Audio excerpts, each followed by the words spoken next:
Hi students, welcome to lesson 43, Social Exchange Perspectives.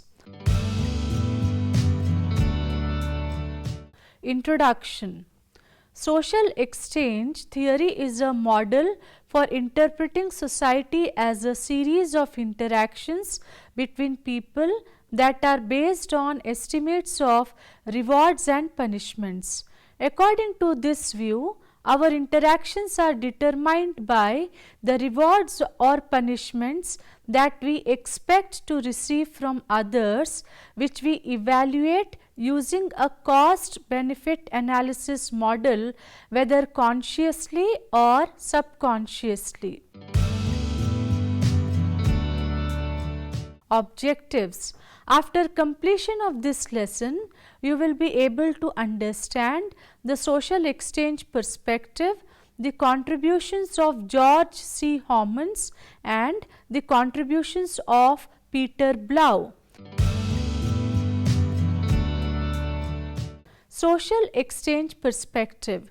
It is proposed by the social exchange theory that social behavior is the result of an exchange process. The basic purpose of exchange theory is to maximize benefits and minimize costs. In sociology, social exchange theory is a major theoretical perspective. Social exchange theory is a two-sided process involving two actions. One is to give and the other is to receive something in return.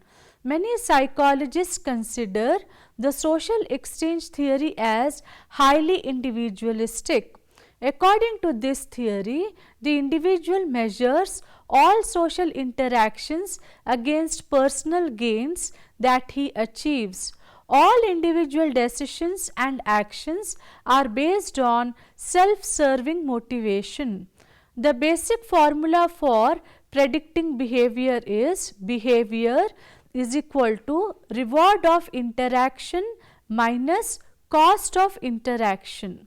Rewards can come in many forms: social recognition, money, gifts, and even subtle everyday gestures like a smile, nod, or pat on the back.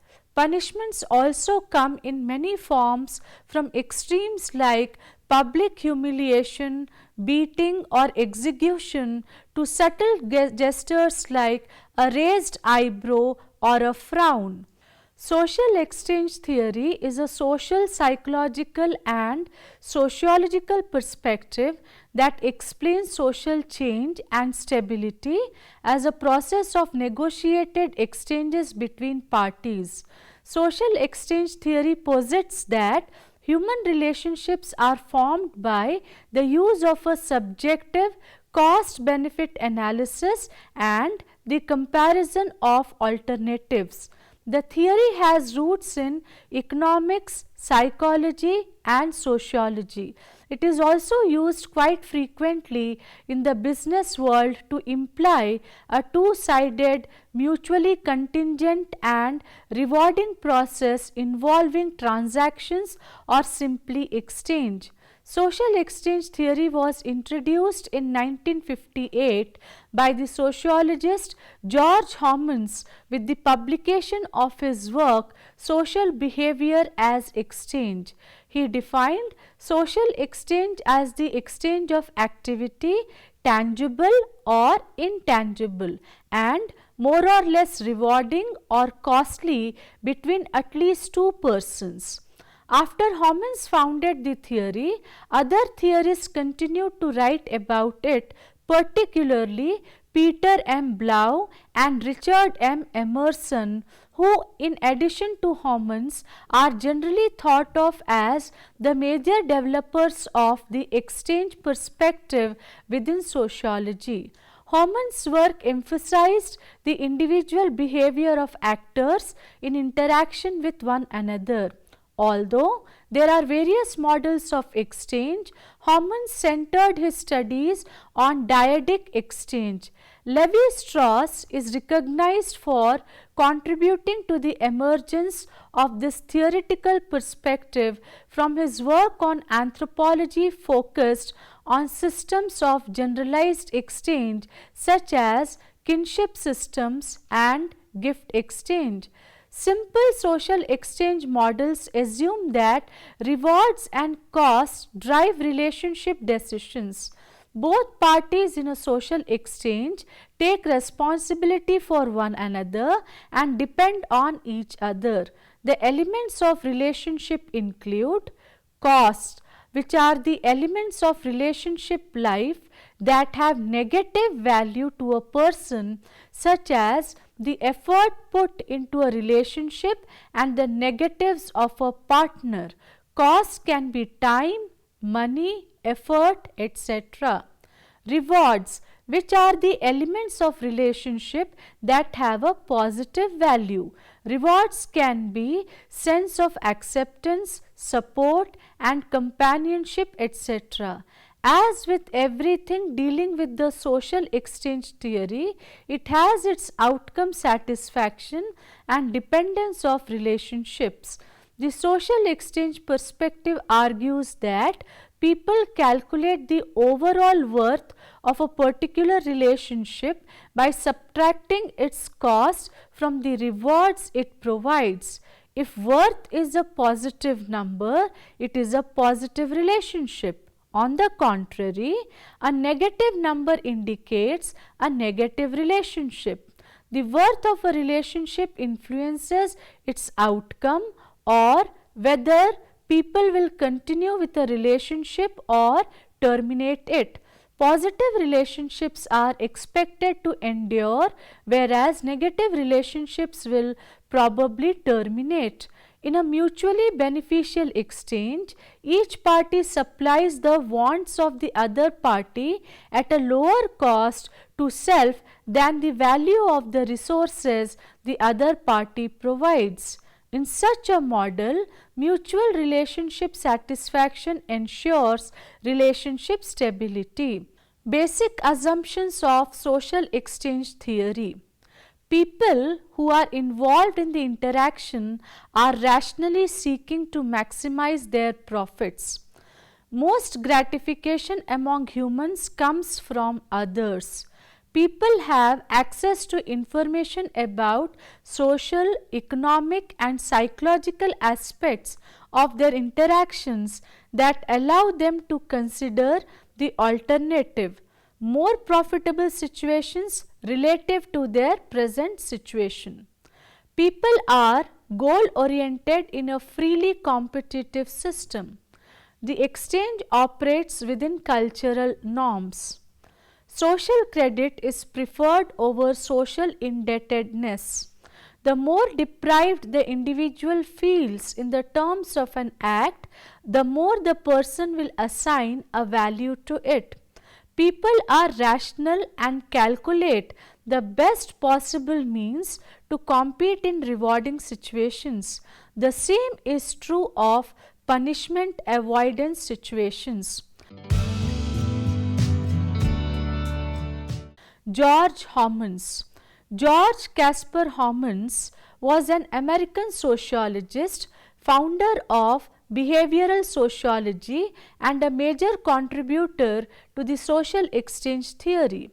Homans is best known for his research in social behavior and his works The Human Group 1950, Social Behavior as Exchange 1958, Social Behavior, Its Elementary Forms 1961.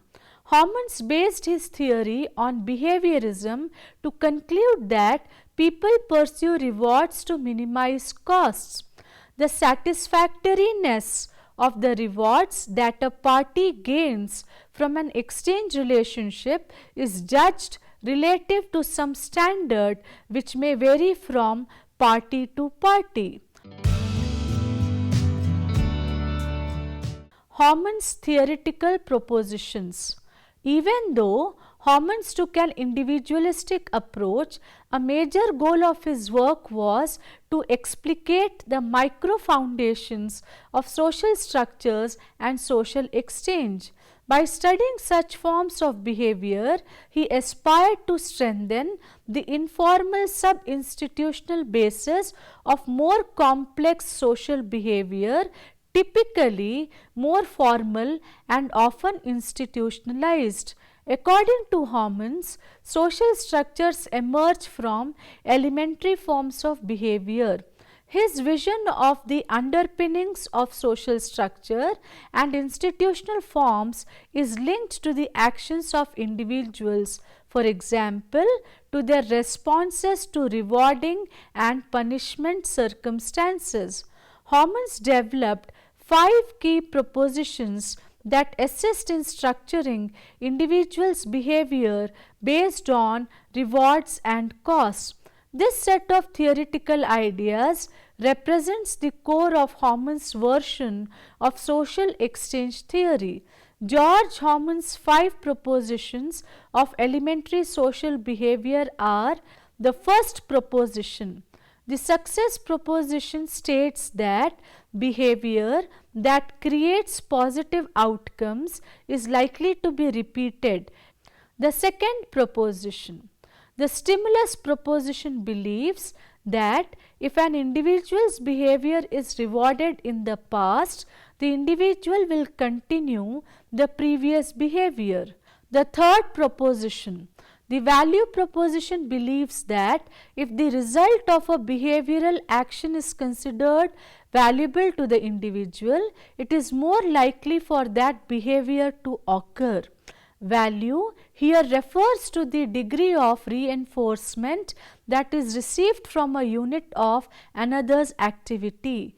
Cost refers to the value obtainable through an alternate activity which is foregone in emitting the present activity. Profit is equal to reward minus cost.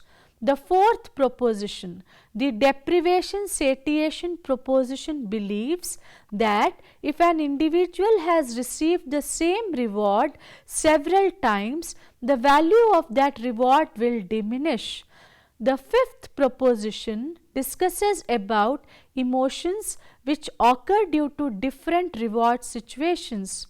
Those who receive more than they expect or do not receive anticipated punishment will be happy and will behave approvingly. In essence, for ��𝗈ns, social behavior is an exchange of material and non-material, that is, symbols of approval and prestige goods. For a person engaged in exchange, what she gives may be a cost to her, just as what she gets may be a reward, and her behavior is apt to change less as profit, that is, reward less cost, increases. In other words, the more she gets, the less valuable any further unit of that value is to her, and the less often she will emit behavior reinforced by it.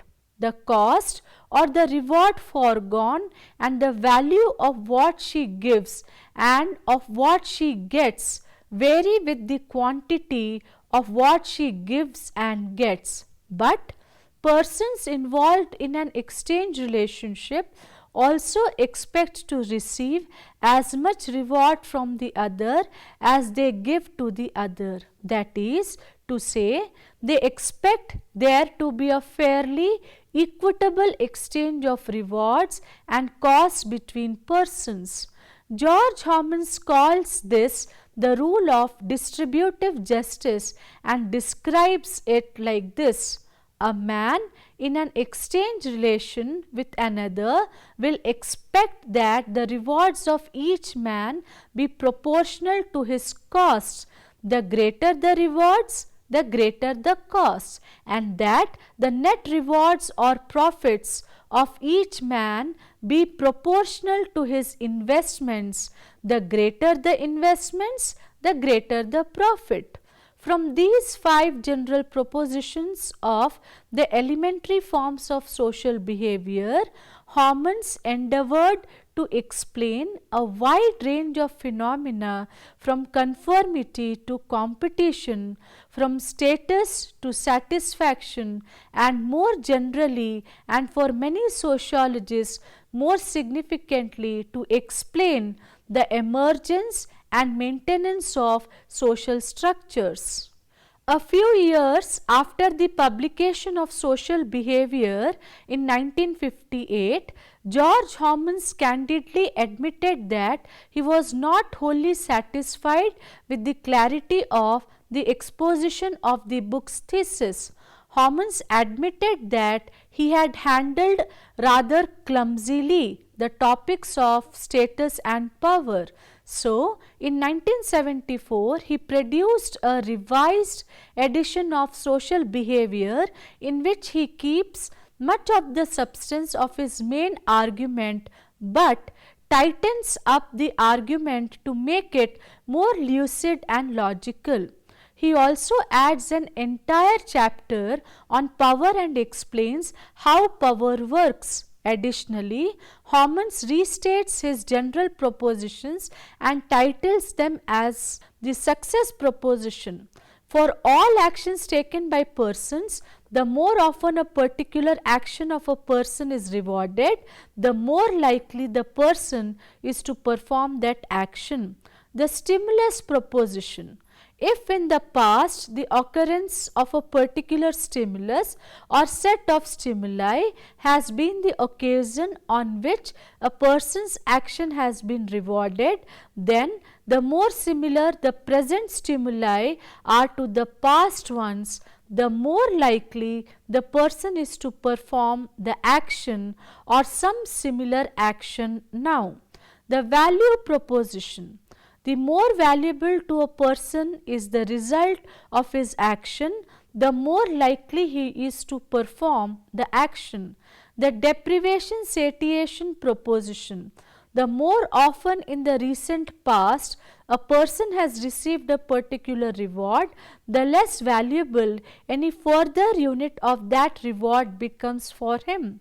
The aggression approval proposition. Part A.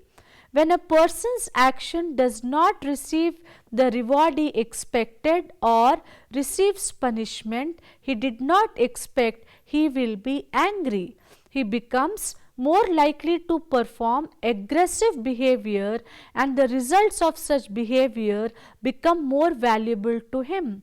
Part B. When a person's action receives reward he expected, especially a greater reward than he expected, or does not receive punishment he expected, he will be pleased. He becomes more likely to perform approving behavior and the results of such behavior become more valuable to him. The rationality proposition. In choosing between alternative actions, a person will choose that one for which, as perceived by him at the time, the value V of the result multiplied by the probability P of getting the result is greater. George Һomans had strong influence on contemporary contributions of social exchange that focus on trust, commitment, effective bonds, power relations and distributive justice. Blough's social exchange theory. Peter Michael Blough్ was an American sociologist and theorist. Born in Vienna, Austria, he immigrated to United States in 1939. Peter Blough் focused his early writings on social exchange theory more towards the economic and utilitarian perspective, whereas Һomans focused on reinforcement principle, which presuppose individuals base their next social moves on past experiences. Blough's utilitarian focus encouraged the theorist to look forward, as in, what they anticipated the reward would be in regards to their next social interaction. 𝗏 felt that if individuals focus too much on the psychological concepts within the theory, they would refrain from learning the developing aspects of social exchange. 𝗏 emphasized technical economic analysis, whereas 𝗏𝗏𝗔𝗧 concentrated more on the psychology of instrumental behavior. The study of the theory from the microeconomics perspective is attributed to 𝗏.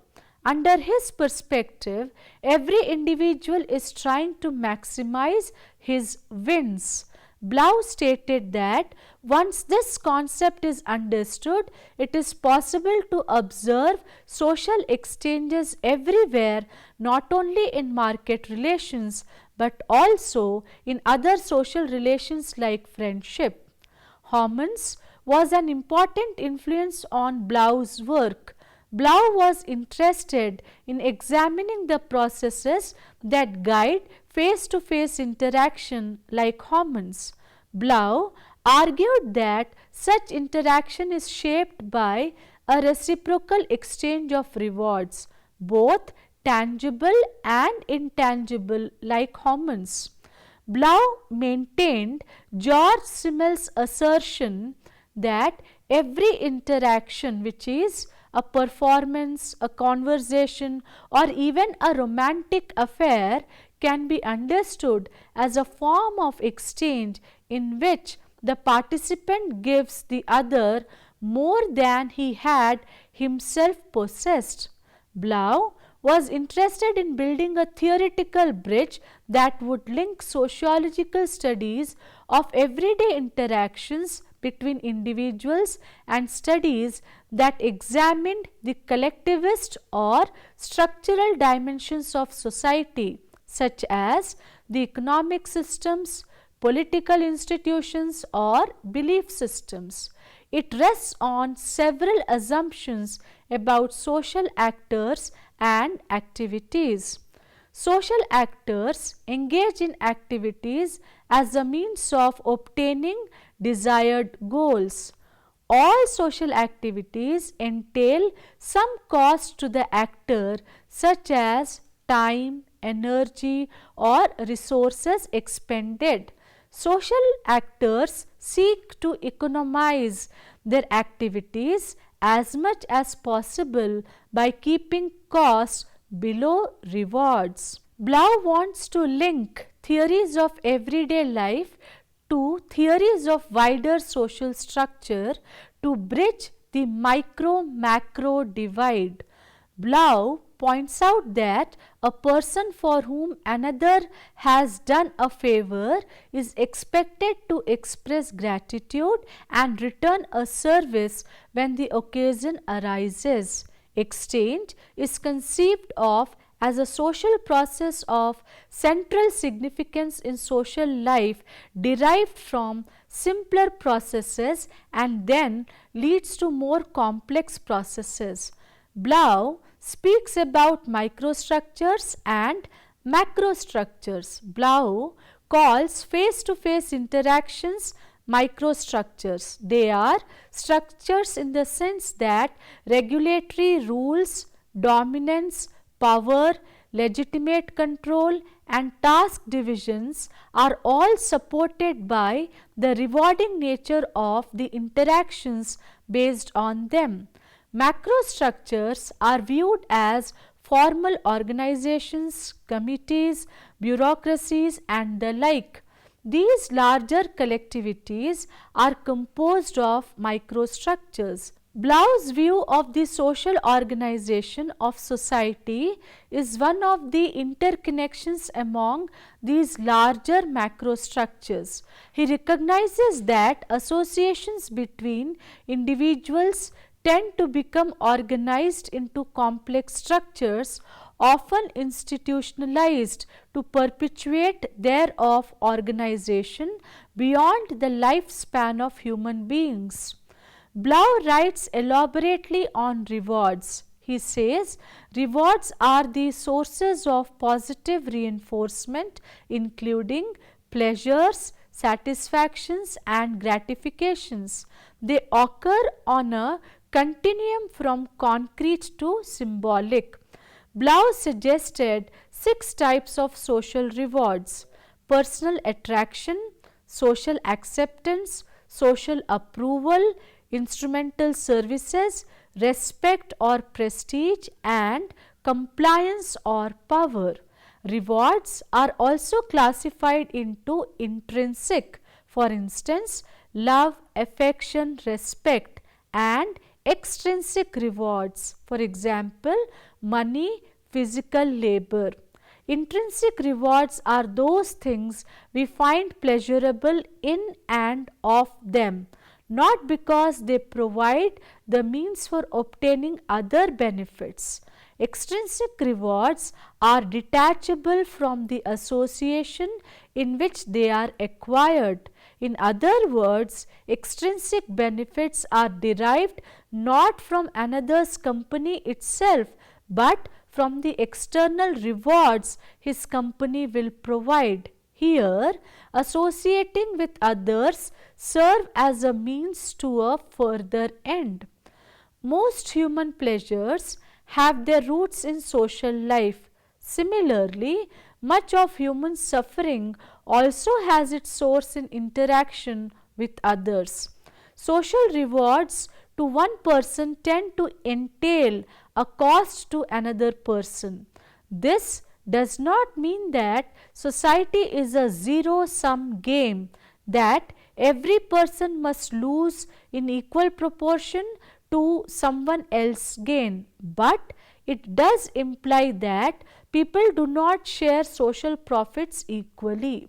Social action can be intrinsically rewarding, but often social action depends on other considerations.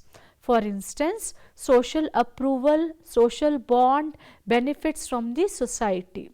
A person who does not reciprocate is considered rude. The social sanctions evident in the face of such action demonstrate that reciprocity is expected. 𝗏 says that there is an apparent altruism in social life. People are anxious to help others and to reciprocate the help they receive. Underneath this altruism, however, is egoism, selfishness. A basic reward that people seek is social approval, and selfish disregard for others makes it impossible to obtain this important reward. Social approval is of great significance, but its significance depends on it being genuine. Coerced praise is worthless. Costs and resources. Costs are the punishments or lost rewards. 𝗏 suggested 3 types. Investment. Time and effort devoted to developing skills which will be used to reward others. Direct costs. Resource given to another in exchange for something else. Opportunity. Loss of rewards which would have been available elsewhere. Resources can be anything that can be transmitted through interpersonal behavior, including commodities, material or symbolic matter. For 𝗏, an individual is able to exercise power over others when he alone is able to supply needed rewards to them. If the others are unable to receive the benefits from another source, and if they are unable to offer rewards to the individual, they become dependent on the individual. 𝗏 thus says power results from an unequal exchange stemming from an individual's or group's monopoly over a desired resource. 𝗏 viewed social exchange as a process of central significance in social life and as underlying the relations between groups as well as between individuals. He focused primarily on the reciprocal exchange of extrinsic benefits and the forms of association and emergent social structures that this kind of social interaction created. According to Blau, social exchange refers to voluntary actions of individuals that are motivated by the returns they are expected to bring and typically do in fact bring from others. Social exchange, he argues, involves the principle that one person does another a favor, and while there is a general expectation of some future return, its exact nature is definitely not stipulated in advance. Peter Blau expanded on the importance of the social context to which economic and exchange principles were being applied. He noted that social exchanges differ from economic exchanges. Suppose you had given your friend the ride home without any payment or lunch. You would expect that at some point your friend would repay the favor, perhaps invite you to dinner or give you a gift at some future point. In the social exchange, some reciprocal favor of equal value would be returned. Blau also saw social rewards and social benefits as being uniquely dependent upon the personal relationships. Blau discussed how the need for advice or help leads to exchanges among members in groups and organizations. The person providing assistance, which is cost, is rewarded with respect, esteem, or some reciprocal action from the advisee. Repeated advising interactions can be the foundation of a relationship even when assistance is no longer needed. For the relationship to continue, an equitable exchange of rewards is required. Blau identifies two general functions of social exchanges. Firstly, to establish bonds of friendship, and secondly, to establish superordination over others. Social behavior often involves social exchanges where people are motivated to attain some valued reward for which they must lose something of value, which is the cost. Profits are sought in our exchanges such that rewards are greater than the costs. Lack of equity in an exchange or where others are rewarded more for the same cost we incurred is disturbing. Summary: social exchange theory suggests that social behavior is the result of an exchange process. The basic purpose of exchange theory is to maximize benefits and minimize costs. The basic formula for predicting behavior is behavior, that is profit, is equal to reward of interaction minus cost of interaction. Social exchange theory was introduced in 1958 by the sociologist George Homans with the publication of his work Social Behavior as Exchange. Homans developed 5 key propositions that assist in structuring individuals' behaviors based on rewards and costs. This set of theoretical ideas represents the core of Homans' version of social exchange theory. A few years after the publication of Social Behavior, George Homans candidly admitted that he was not wholly satisfied with the clarity of the exposition of the book's thesis. Peter Blau focused his early writings on social exchange theory more towards the economic and utilitarian perspective, whereas Homans focused on reinforcement principles which presuppose individuals base their next social move on past experiences.